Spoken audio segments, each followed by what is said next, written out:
If you guys know me or you know this channel for any amount of time, I am not a huge Black Series collector. I do collect it more than just troopers and things like that, but I am a 3 3/4 inch collector at heart, and now a little bit of like a Hot Toys 1/6 scale collector, but Black Series kind of falls by the wayside. I don't try and dabble in it too much, but when it comes to Fallen Order figures, I have to get them all. Hey guys, how's it going? It's Rustabout Collector here. Welcome back to the channel as always, and today we are taking a look at the Gamestop Gaming Greats exclusive Cal Kestis, the deluxe figure.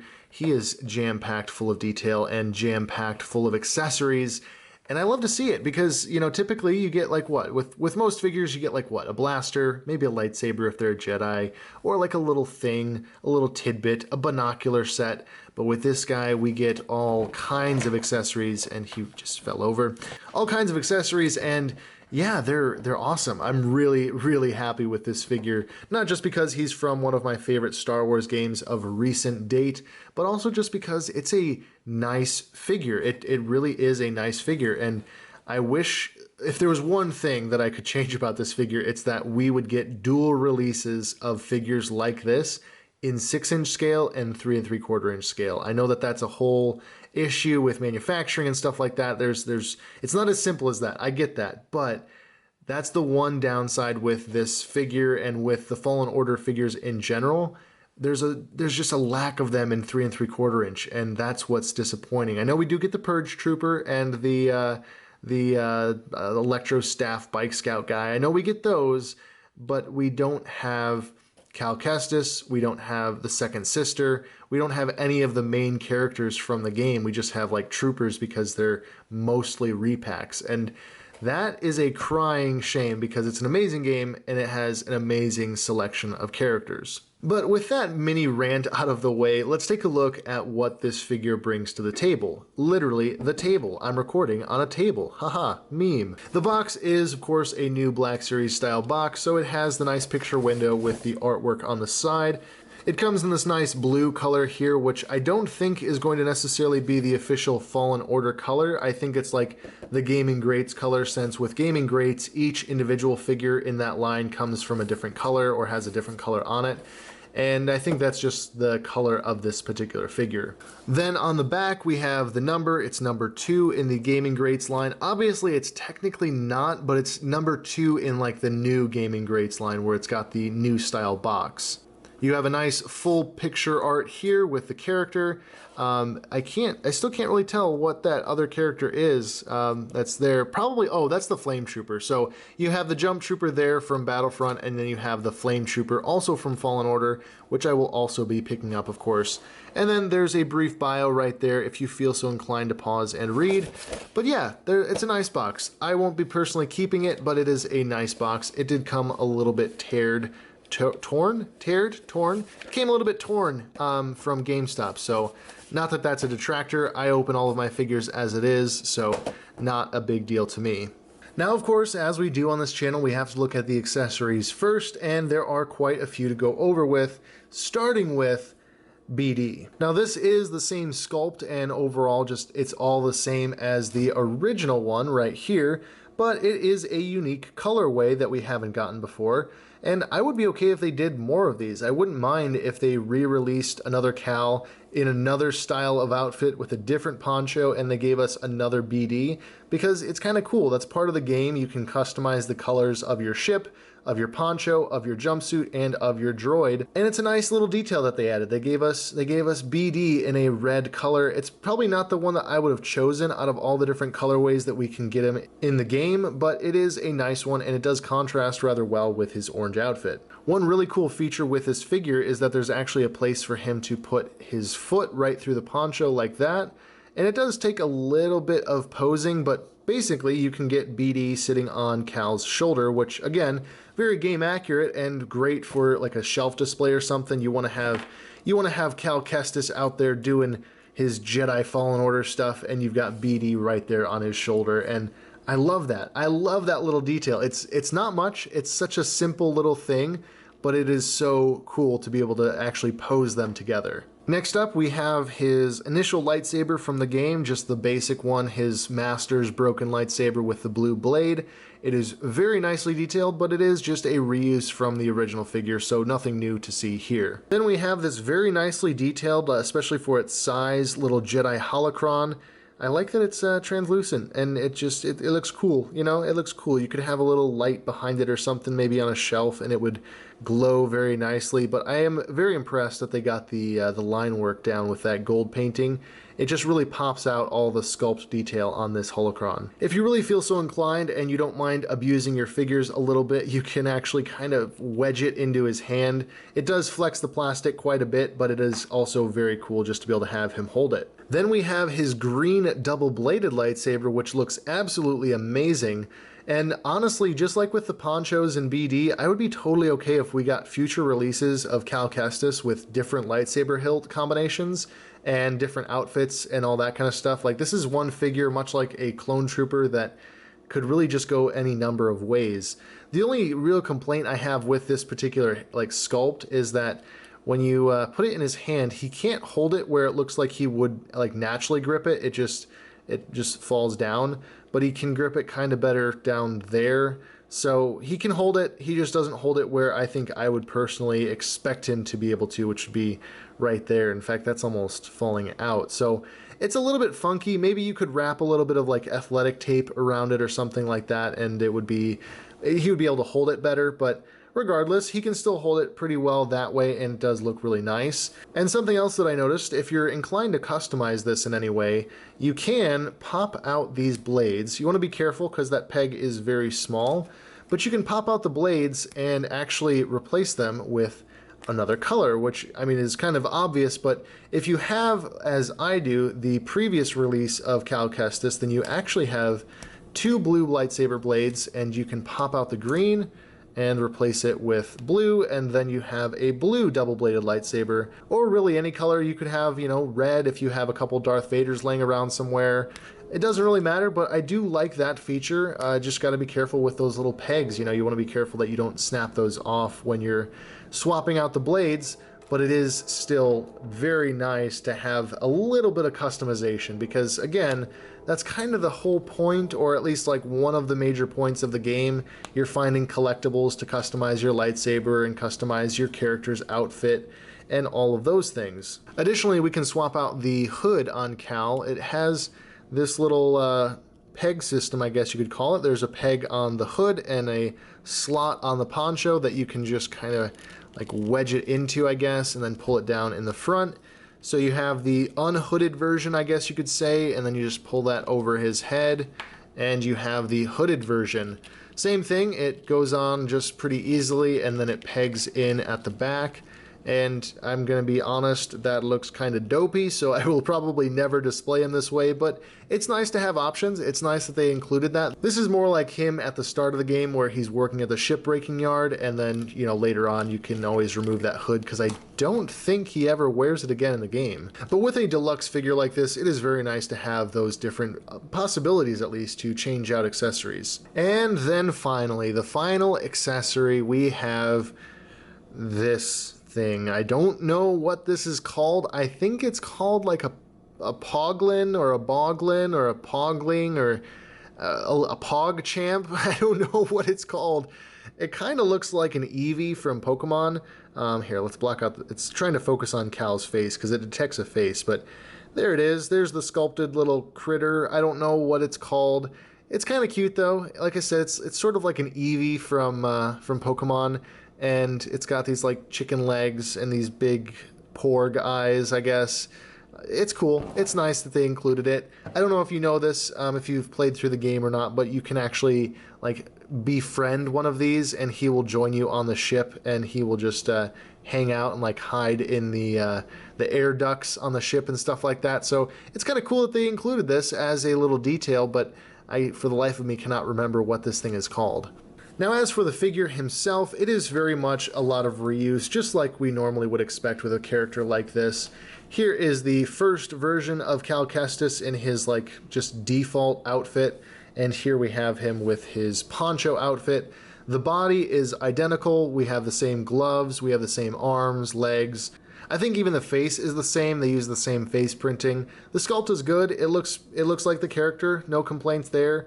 I did customize this one with a paint wash, so that's why the hair is a little bit darker and the face is a little bit, I don't know, dirtier, smudged, stuff like that. So there's differences there just because of my customization tendencies, but it's actually not the what the figure actually looks like. But this is really harkening back to like Hasbro's golden days where they actually did repaints and reuses that made sense, because this just makes sense. Like, they did a really good job taking a body mold that already has pretty much everything you need and then repurposing it into a figure that looks very individual. Like, you could have both of these guys on a shelf and it wouldn't feel like you have two of the same figures. These guys feel very unique, very individual, even though it's the same character.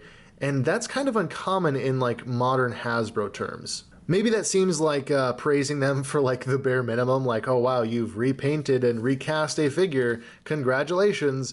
But I mean, small victories, guys, you know what I'm saying? Like, we're not getting every figure that we want, and Hasbro's making a lot of weird choices and has all kinds of issues right now. But when we get a figure like this, it is nice. It is very nice to have a good figure for a change. Good in my opinion, and a character that I really enjoy. So I know there's plenty of issues that I could be complaining and nitpicking about, but even though those do affect me, I just want to try and focus on the positive side of collecting on my channel and not dive into how much trouble and issues there are going on with various toy companies and all kinds of things like that. It's a whole mess right now, but thankfully we have a figure like this to kind of celebrate a little bit. Now let's talk about the articulation, and between these two figures there's literally no difference. It is the same body sculpt, everything is identical, but since this figure is a bit older and also kind of hard to come by for many collectors nowadays, we'll talk about the articulation on this figure because this is going to be pretty easy to find, I think. Gamestop exclusive. I think they're maybe even still in stock or still up for pre-order on Gamestop.com. So if you want this figure, definitely don't hesitate to order it, because I feel like it might be kind of popular with all the Fallen Order figures that are getting released, and also because Fallen Order 2 is being rumored. So yeah, it's going to become more popular as the days go on. But as for the articulation, double ball jointed head, so you have the neck peg that goes into the head as well as into the torso, giving you a really wide range of articulation, all different directions. You can really look any direction you want, get them into some good poses. And thankfully the hard plastic poncho doesn't really get in the way of that. I mean, they've lowered it enough, and even with the this thing on, let's put that on, because you're probably going to have it displayed with one of the two hoods on it at any given time, and even with that there's really no hindrance to the articulation, which is really nice to see. They've engineered that pretty well. Taking a peek here at the shoulders, it is that nice butterfly joint, though that isn't totally useful. You still do get that butterfly hinge effect. You can swivel the arm forward and back as well as outward, and you can actually get both of them outward pretty far. It does kind of ride the poncho up to his neck and give him more of like a turtleneck look, I guess, but you know, you drop that back down, it goes back down. Not a big deal, but you know, something to keep in mind. Something I didn't realize at the time with this figure, it's kind of cool actually. These are some of the first single jointed elbows that don't have any pins, like visible pins, that Hasbro released back in the day. So it's something that's been more common with like the Clone Trooper mold and stuff like that now. But at the time, this was pretty new and fairly, not revolutionary, but revolutionary for Hasbro and Hasbro Star Wars in particular. So this does hinge a little past 90, and then it can swivel all the way around. The same is true for both arms, so no worries there. Though be mindful, doing this a lot, like rubbing it against the upper bicep there, may cause some paint wear. Like I said, with this elbow being painted for whatever reason, it could cause wear. I haven't experienced it, but you know, better to be safe than sorry with that. Down to the torso, you have a ball joint here in the torso that can pretty much get you anything you want out of that. It does look like there should be a joint here, like it just because of the seam between the little belt and everything, but there is no joint there. That is entirely solid. But you do have the standard Black Series hips here, so you have the ball joint, the thigh swivel. You can get forward, you can get back, you can swivel the thigh around, so you know, he can sit, or he could even sit cross-legged if you were so inclined to have him maybe be at like a fancy dinner party, and he's here just enjoying the fancy dinner party with his little poncho. But yeah, and then it goes down to a double jointed knee. These are not pinless, unfortunately, so they kind of just did it with the elbows and didn't do it with the legs. but that can get a nice crunch. You can actually have him kneeling if you were to have him maybe inspecting something from like the game where he's kneeling on the force checkpoints, or he's investigating something with BD. That's a good pose that you could have him in. You could also, I suppose, get him cross-legged in this. Let's try this, because this would be kind of cool if you were displaying him on a shelf, or maybe like me doing toy photography. You could have him sitting cross-legged, and thus he could be meditating or something like that, maybe inspecting the holocron, you know, something like that is a really nice posability factor when it comes to figures like this. And it is nice to see that a Jedi character, especially a Jedi character, is highly posable. Then down to the ankles, nothing new really here, just a hinge and a rocker, so you got that hinge forward and back, and then the rocker side to side, so you can get him into some more wide-legged, at-the-ready Jedi positions, just like that. If we can actually get his poncho to set right. But yeah, just like that, really nice posability with this figure. It's the same as before, so if you do have the first Cal Kestis figure, you're not getting anything new in terms of articulation. It's purely just a repaint and some new sculpted accessories. And really, apart from that, there isn't much else to say about this figure as a whole, just on its own. It's a really nice figure. I do like the colors, although I think for my personal taste, especially for toy photography, I will probably do a paint wash over the orange jumpsuit. It's just a little bit too bright. Doesn't really have any tone to it. It just is a solid orange, and I'd really like to get a little bit of a pop from the detail and from the sculpt that they've provided here. So I'll probably do something similar to what I did with this one, just give it a light weathering wash and see how that turns out. But apart from that, if you're not a customizer, you don't like touching the figures, this is, you know, good out of the box. There's nothing really to complain about it in that sense. Now, perhaps most importantly, or at least partially importantly, we got to see how this guy stacks up next to the other characters from Fallen Order. First up, we have the second sister, and I'm so glad that I got like pretty much all of the Fallen Order figures when they first came out. I was kind of hesitating, but I finally knuckled down and just bought them all. And if I hadn't given the prices now and how hard they are to come by, I probably wouldn't have them today. So definitely good that I got them when I did. But here we have the second sister and Cal. I don't know if this height difference is actually canonical. Like, she is a few inches shorter even with her helmet on. But it could be, it could make sense, or maybe they just kind of underscaled her. And then we have, of course, the menacing Purge Trooper, and he is just ever so slightly maybe a little taller, or at least the same height. Let's see how that stacks up. He's a little bit taller, which I think is cool because then he can kind of be, you know, looking down just a little bit to Cal. And I do so love these Purge Troopers. I'm very grateful that they actually made 2 of them so far, and I hope they go back and make the other 2 variants. Either way, I'm glad we have at least 2 of them because they look amazing being posed with the second sister on a shelf. You have the Purge Troopers surrounding her, ready to attack Cal, and now we have 2 different versions of Cal to actually display on a Fallen Order like shelf or display section. So yeah, I think this is another great figure. For the deluxe price, I think it's fairly reasonable. It's maybe not the greatest. I know some of their deluxe figures are just kind of outrageous, like we're getting Wrecker from Bad Batch, and he's considered a deluxe figure, and I think that's a little bit ridiculous because he doesn't really come with anything extra. But with this figure, you're getting 2 lightsabers, a holocron, BD1, which I guess is kind of standard, and you're getting the this thing, the Poglin or whatever it's called. Someone can correct me down in the comments. I can't remember, but basically, if you're considering him versus him, the poncho and this harness, I would say, are equal. So really, you're getting a lightsaber for both characters, which is standard, and you're getting a BD1 with both characters. So this is like what the base figure would initially come with. So for the extra like $5 or so, you're getting a Poglin, an extra lightsaber, and a holocron. So I guess keep that in mind if you're trying to be really careful with your budget. Personally, I think it's worth it. It's not too bad of a price, but I'm also slightly biased. I like Fallen Order, and I've kind of resolved to try and get every single Fallen Order figure within reason, and this one I think is worth it just because of that, but your mileage may vary. Maybe the extra $5 to $8, I'm not really sure what original retail was for him. I think it was $19.99, and if you consider like now most Black Series figures are $22.99, this guy was $29.99, so it's like Yeah, it's like a $7-8 difference, and with that, is it worth it to get the holocron and the lightsaber and the poglin?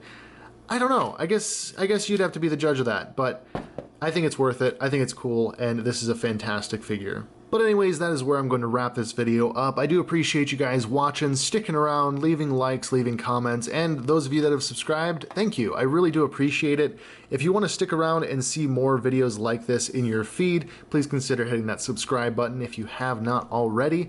And check out the link down in the description. The link tree down there, there's a link to Entertainment Earth if you want to get any action figures either pre-order or in stock. You use that link and you do help the channel out just an ever so small bit, and I do appreciate that. There's also a link in that link tree to my Instagram where I do toy photography of figures just like this one. And if you follow me over there, I'd appreciate that as well, immensely. I really do. And as always, guys, thank you for watching, and I will catch you all in the next video.